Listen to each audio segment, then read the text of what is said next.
Morning peeps, good morning everyone. How's everyone doing? Hopefully you guys are all doing well. Don't forget, if you're new to the channel, like, share, subscribe. The latest episode of Ade Gman is up. Please go and give it a watch if you haven't already done so. I'll put the link up here somewhere. We spoke about a few different subjects, but the main talking points: Eubank versus Ben, obviously.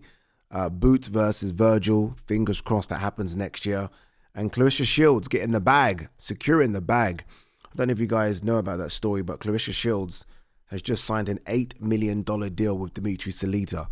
$3 million of that is a signing on bonus. That's incredible. So congratulations to her. But I mean, I don't know. Let's just quickly talk about that actually. Look, happy for Clarissa. I think Clarissa is one of, if not the greatest female fighter we've ever seen, right? It's between her and Katie. Americans will say Clarissa. I feel like us over here say Katie. But it's very, very close. I'm happy for her. I think she is phenomenal. I think she's an entertainer. But I feel like for that kind of money, I mean, her fights have got to generate a lot. And there just aren't dance partners for her. I mean, who is it? Shadesha Green? Who else out there? Savannah Marshall rematch, even though Savannah just got beat by Shadesha. I don't know what's out there. Where's the Clarissa coming through? Like, where's a girl like Clarissa out of the Olympics? There doesn't seem to be any noise about someone coming out of the Olympics that could beat Clarissa. So, look, I'm happy she's got that kind of, that money, that guarantee. Again, $3 million of it is guaranteed. She'll get that as a signing on bonus. I think 3 or 4 million. But I just don't know how Dimitri Salita makes those math. I just don't know how he does it. But yeah, that is in Ade Gman. Go and check it out. All right. Boxing's rebound is on if Virgil Ortiz and Jaron Ennis get signed. Yeah, there's a lot of talk about this fight happening, and equally a lot of talk about this fight not happening next. So not that it's not happening, but it won't happen next. I believe that it won't happen next. I firmly believe that they are going to go down the route to make this fight bigger by both guys fighting bigger names and thus becoming more known to the casuals. That's what I think. So Virgil's going to fight Spence, which is very, very risky, but Spence is way more widely known. You beat Spence, your popularity and your name goes up. And I feel like Boots is going to fight Charlo, who again is more known. You beat Charlo, your stock goes up. That's just so risky. That's so risky, but I feel like that's what they're going to do. And look, don't get me wrong. If they do that and both come through those tests, then yeah, a fight in the summer is way bigger. But this rolling of the dice that boxing does all the time and your numbers don't come up, I don't know. Paddy Donovan has Liam Parrow and unfinished business in his sights. Yeah, Paddy Donovan is going to fight Liam Parrow for an IBF final eliminator, which I find very, very strange. Very strange. Paddy Donovan, look, by the way, I actually thought, I'm one of the only people that thought Paddy Donovan beat Lewis Crocker. Maybe I saw it wrong. You know, I'm not a boxing expert. But the fact is, the record book says he's got a defeat. I don't know how you can lose an IBF title shot and then go into a final eliminator. There has to be a case of snakes and ladders here. There has to be. You lose, unfortunately, you go down.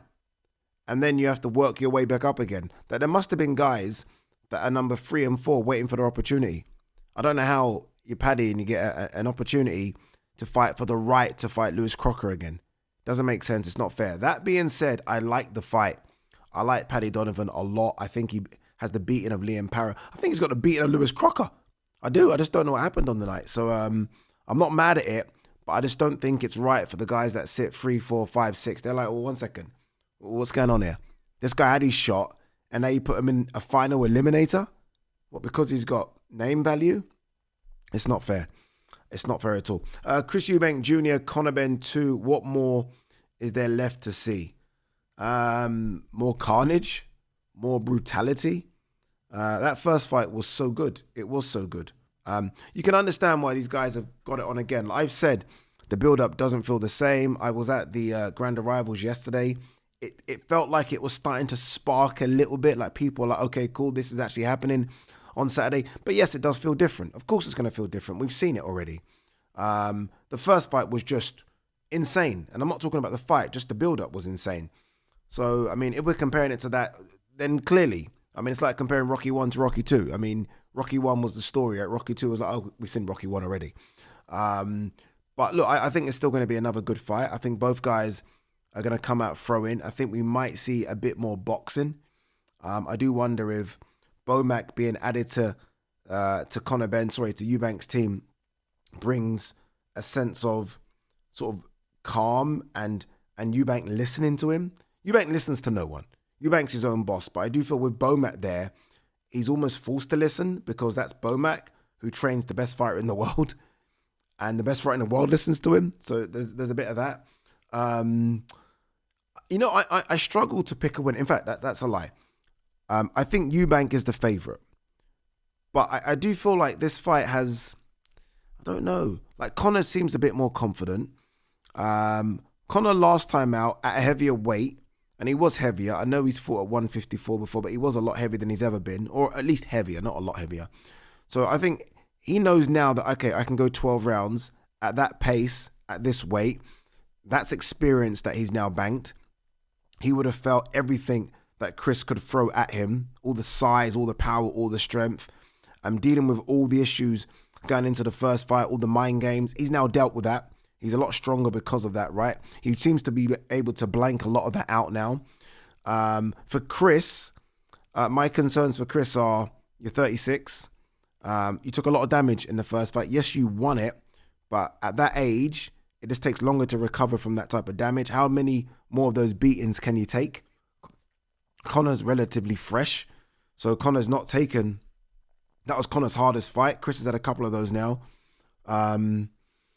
I just wonder about that weight cut again. Like, Chris should be so far away from 160, it's crazy. Like, he stands next to me. He's a little bit taller than me. And I'm like, he's frame, so his side-on frame is so small. So small. And I'm like, dude, you should be at 168. Like, what are you doing at 160? Like, no. And he's been, like, when did he fight George Groves? 7-8 years ago? Maybe a bit longer? I think that was one of his last fights at 168, right? Part of that World Boxing Super Series. He's obviously fought at 160 since then. He should so be at 168. It's crazy. So my fear for him is, I think he should be at 168, yet he's fighting at 160 and has this rehydration cap. That has to take it out of you. Like, to do what he did in terms of that rehydration cap once is okay. You do that once, fine. Once, we move on. He's doing it twice in the span of 7 months. What are we doing? Like that's dangerous to me. It's risky and it's dangerous. That being said, he is the better boxer of the two. He's the more experienced of the two. I don't know if he has more punch resistance than Conor. Again, just because of age and wear and tear and what he's doing in terms of taking all the water out of his body to make the weight. So I have him as a favourite, but I think this is very, very close.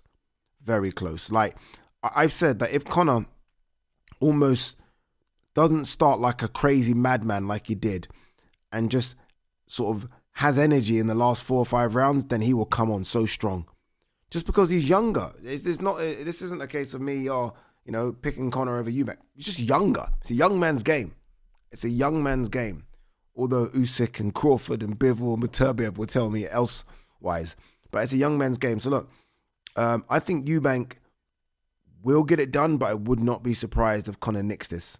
I would not be surprised if Conor nicks this 115, 113, or could he nick it on a late stoppage? Nah, I don't think he stops Eubank.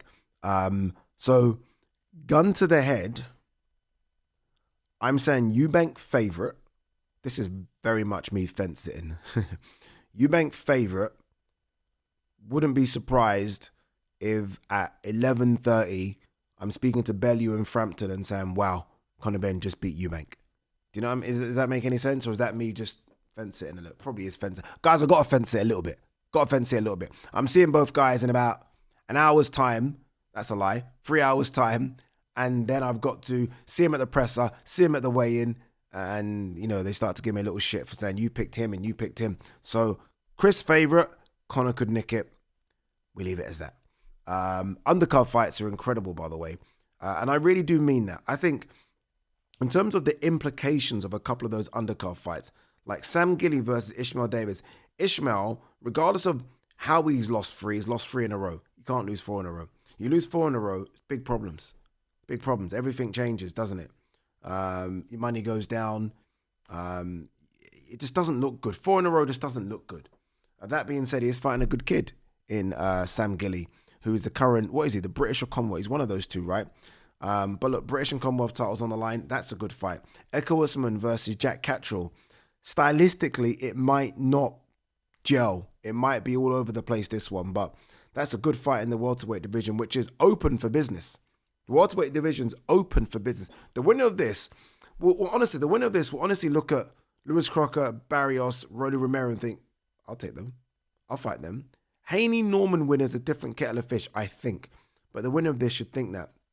Adam Azim versus Kurt Scooby. It's a great replacement for Abdullayev. Zaire Abdullayev, great replacement.